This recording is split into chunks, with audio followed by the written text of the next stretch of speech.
દાનફળની કથા. ગામમાં પટેલ અને પટલાણી રહેતા હતા.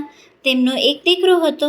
પટેલ તેનો દીકરો સવારે ખેતરમાં જાય, સાંજે ઘેર આવે. પટલાણી ઘરનું કામકાજ પતાવી ભોજન તૈયાર કરી પતિ અને દીકરા માટે ભાથું લઈને જાય. બપોરે ત્રણેય જણ સાથે બેસીને જમે. જમ્યા પછી થોડો આરામ કરે અને ત્રણેય કામે લાગી જાય. સંધ્યા સમયે ત્રણેય ખેતરથી ઘેર આવી જાય. ભોજન કર્યા પછી રાતે ત્રણેય જણા ભજન કીર્તન કરે. ત્રણેયના મન સાફ હતા, કદી કોઈનું ખરાબ વિચારે નહીં. એવામાં પુરુષોત્તમ માસ આવ્યો. પટેલ પટલાણીએ વિચાર કર્યો કે આ વખતે ગંગામાં સ્નાન કરીએ તો અધિક ફળ મળે.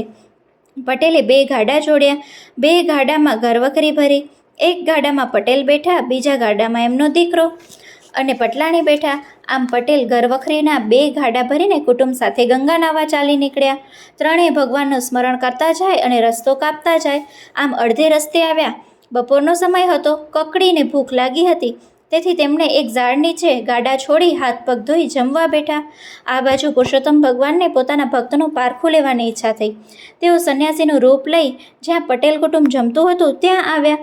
સંન્યાસીને આવેલો જોઈ પટેલ કુટુંબ તો તેમને નમસ્કાર કર્યા અને પ્રસાદ લેવા વિનંતી કરી. ત્યારે સંન્યાસી બોલ્યા, મને જરા પણ ભૂખ નથી, મારે ગંગા સ્નાન કરવા જવું છે. જો તું મને 2 ગાડામાંથી એક ગાડું આપે તો હું એમાં બેસીને ઝટ ગંગાજીએ પહોંચી જાઉં. પટેલ તો જરા વિચાર કર્યા વગર ન રોકાયા. ગાડામાંથી ઘરવખરી પણ ન ઉતારી, સીધી બળદની રાશ સંન્યાસીના હાથમાં આપી દીધી. સંન્યાસી ગાડામાં બેસી ધીમે ધીમે આગળ જવા લાગ્યા. જોતજોતામાં એ ગાડું અદૃશ્ય થઈ ગયું. પટેલે સંન્યાસીને ગાડું આપી દીધું. એનાથી પટલાણી અને પુત્રને જરા પણ દુઃખ ન થયું.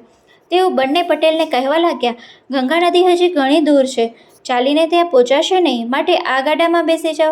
પણ પટેલે ના પાડી. તમે ગાડું લઈને આગળ વધો, હું તમારી પાછળ પાછળ આવું છું. મા દીકરો ગાડું લઈને આગળ વધ્યા.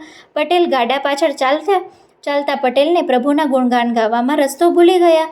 પટેલ ભૂલા પડ્યા અને જઈ ચડ્યા અઘોર વનમાં, જ્યાં નથી પાણી, નથી ફળફળાદી. તો એ પટેલે હિંમત કર્યા વગર ચાલતા રહ્યા. આમ ને આમ 3 દિવસ સુધી ભૂખ્યા અને તરસ્યા ચાલતા રહ્યા. હવે તેમનામાં ચાલવાની શક્તિ રહી નથી. એટલે પટેલ એક ઝાડ નીચે થાક ખાવા બેઠા. ત્યાં તો ધનાક કરતું મોટું ફળ તેમની પાસે પડ્યું. પટેલ ફળને હાથમાં લઈને જોવા લાગ્યા.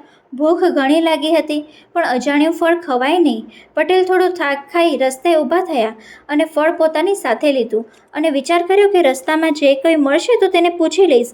જો આ ફળ ખવાતું હશે તો ખાઈશ, નહીં તો ફેંકી દઈશ. તે થોડું આગળ ચાલ્યા કે એક જીર્ણ શિવાલય તેમને જોયું. શિવાલયમાં દાખલ થતાં ત્યાં બેઠા 3 દિવસ ભૂખ્યા તરસ્યા શિવજીને યાદ કરતા રહ્યા. શિવજીને પટેલ ઉપર દયા આવી. તેઓ પ્રગટ થઈ પટેલ શિવજીના ચરણમાં ઢળી પડ્યા. શિવજી પ્રસન્ન થઈને તેને કંઈક માંગવા કહ્યું. ત્યારે પટેલે જણાવ્યું, હે ભોળાનાથ, હું 6 દિવસથી ભૂખ્યો તરસ્યો છું. તમે હા પાડો તો આ ફળ ખાઉં. શિવજી બોલે, આ ફળ વિશે હું કશું જાણતો નથી. ચાલો આપણે વૈકુંઠમાં જઈ ભગવાન પુરુષોત્તમને પૂછીએ. શિવજીની ઈચ્છા પટેલને વૈકુંઠના દર્શન કરાવવાની હતી. શિવજીએ પટેલને લઈને વૈકુંઠમાં આવ્યા. ભગવાન પુરુષોત્તમ દર્શન કરતાં જ પટેલ એકદમ તેમના ચરણોમાં ઢળી પડ્યા અને પૂછવા લાગ્યા, પ્રભુ, આ ફળ ખાવું કે ન ખાવું? પટેલના ભોળપણ પર ભગવાન હસી પડ્યા. તેઓ બોલ્યા, હે ભક્ત, આ દાન ફળ છે, મહાપુણ્યશાળી છે ને આ ફળ પ્રાપ્ત થાય છે તો તારે મજેથી ખા. પટેલે ફળ ખાધું. ફળ ખાતાં જ 32 કોઠે દીવા થયા. ત્યાં જ પટેલની નજર પોતાના ગાડા ઉપર પડી. પાસે બીજું ગાડું પડ્યું હતું, તેમાં પટલાણી અને તેમનો દીકરો બેઠો હતો. પટેલે પ્રભુ સામે જોયું ત્યારે ભગવાન બોલ્યા, હે ભક્ત, મેં તે જરાય ખચવાટ વગર તે ગાડું આપી દીધું હતું. તેના પુણ્યના ફળરૂપે તને અને તારા પરિવારને વૈકુંઠ દર્શનનો લાભ થયો છે. હવે તારે વૈકુંઠમાં રહેવું છે કે પૃથ્વી ઉપર જવાની ઈચ્છા છે? ત્યારે પટેલ બોલ્યા, હે પુરુષોત્તમ ભગવાન, મને અને મારા કુટુંબને હવે પૃથ્વી પર જવું નથી. અમે તો વૈકુંઠમાં જ રહીશું. અમૃત માસે સ્નાન ધ્યાન કરે જે દાન, વૈકુંઠ સદૈવ ભોગવે રહે સાથ ભગવાન. બોલો પુરુષોત્તમ ભગવાનની જય.